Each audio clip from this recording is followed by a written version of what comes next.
Steve Jobs said, "Design is not just what it looks like and feels like, design is how it works." Miguel de Cervantes said, "Never stand begging for what wish you have the power to earn." Hello, I am Juan Navarro, this is Advanced Quality Programs, and I invite you to explore the quality philosophies to apply them to our lives.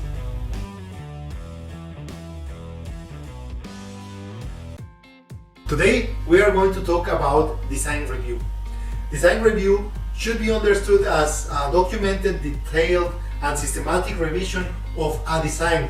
The goal of this step is to evaluate the ability of our suggested solution to meet the customer's demands in terms of quality, time, and delivery, in order to identify potential problems and generate preventive actions to prevent potential development flaws.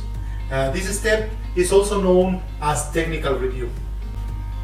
During the design review, we can ask the following questions to assess our design. 1. Which are the benefits of our potential customers? This is the information that we explained in previous edition.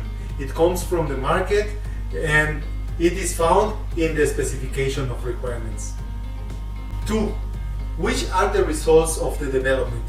In the same way as the previous question, this information is found in the product design specification and represents our solution to the market demands.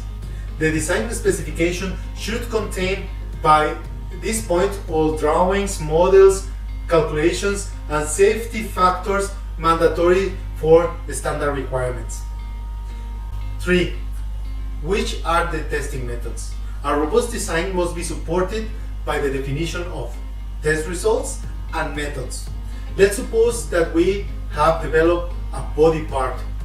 To confirm that the proposed solution is robust enough during the design period, it is usually confirmed by the use of a simulation software whether the performance requirements in terms of impact and durability are fulfilled. Every time a simulation fails, there will be changes to the design to compensate the design flaws until the simulation shows a positive performance. In the future, we will talk about special and critical characteristics and how these standards are created and how that affect to the initial samples production. At this stage, it is necessary just to confirm that when predefined and mandatory requirements are to be checked, these are confirmed accordingly and considered for the project planning. 4. Can the design be produced without any problem? Sometimes innovative designs and development face technological constraints. If the production and manufacture of the design is feasible with the current existing tools and methods, a list of equipment and requirements must be made and scheduled for acquisition and installation.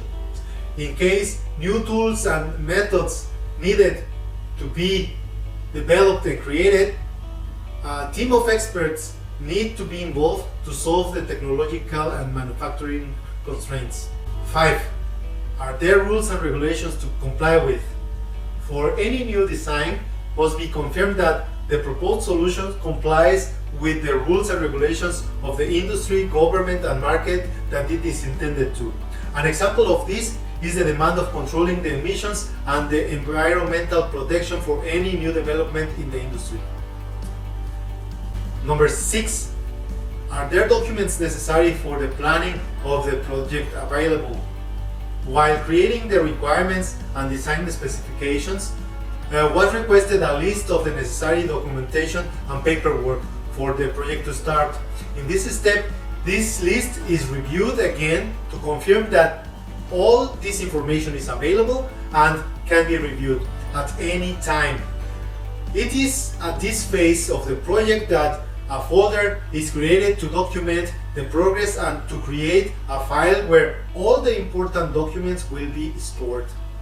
This also means that this question will be repeated all the way until the end of the project to confirm that all necessary and mandatory information is complete at every stage. 7. Is there a project plan or program available? Here is where we schedule all necessary steps for the development of the product. Based on the answers to the previous question, we have an idea of all the things that have to happen for the project to be successful. The final goal of the design review is to create a robust project plan where all the technological, material, contractual, and intellectual requirements for the development are clearly specified in a specific timeline. This will facilitate a periodic review until the full compliance with the defined requirements are achieved. 8. Has the team been created? It's worth defining roles and responsibilities for the beginning of the project. 9. Are all requirements being fulfilled and all solutions being found? Before moving to the next step, it is needed to confirm once again that all requirements and specifications had been appropriately addressed, and for all that situations that will require a postponed solution, a response date needs to be scheduled and clearly marked on the calendar. 10. The project is formalized properly. Once you have a project folder, a program, and the follow-up actions, this should be formally communicated and reviewed by the team, considering all of those who will be part of the project directly or indirectly.